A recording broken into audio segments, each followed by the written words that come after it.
તો મિત્રો કાલે કરી લાયકી 10K ના સેલિબ્રેશન માં ખીચડી પાર્ટી। તો સૌથી પહેલા તો ચૂલો સળગાવી લાખ્યો, પછી કાપવાના હતા કાંદા બટાકા ટામેટા અને મરચા। તો દીપભાઈ કે કઈ તમે એકલો જ કાપી લાખા। क्या बात है सर, क्या बात है सर, क्या बात, ये बात है, अरे सर क्या बात।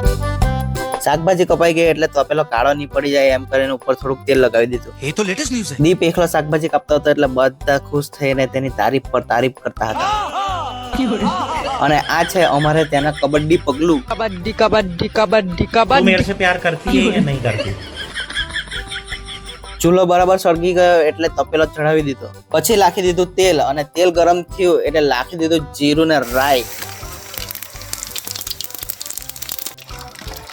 રાઈ ફૂટી ગઈ એટલે લાખી દીધું અંદર કાંદા બટાકા ટામેટા ને ત્યાર પછી લાખી દીધા 56 જાતના મસાલા, પછી લાખી દીધા સિંગ દાણા ને આટલું જોઈને જ મારા મોઢામાં તો પાણી આવ્યા કરતું છે। ચાલો તમને બતાવું બહાર ખીચડી બનાવે તો ચોખા કઈ રીતના ધોઈ તે। તો ભાઈ સાહેબ ઠામ વાસણ ની મળ્યા તો સીધું કોથળીમાં જ ધોઈ કાઢ્યા ચોખા તો।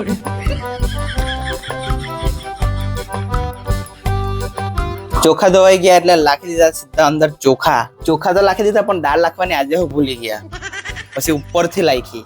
આ દાળ હાથે અમારે કઈ ને કઈ સહેજ એવું લાગતું છે। ત્યાર પછી ખીચડી થવા માટે મૂકી દીધી। 20-25 મિનિટમાં તો ખીચડી બનીને તૈયાર। પાણી આવી ગયું। ત્યાર પછી બધા બેસી ગયા ખીચડી ખાવા સારું ને વેચવાડ્યું તો નૈતિક પર જ। તો મિત્રો નૈતિકભાઈ ની ગાડીની પાર્ટી ખીચડી નૈતિકભાઈ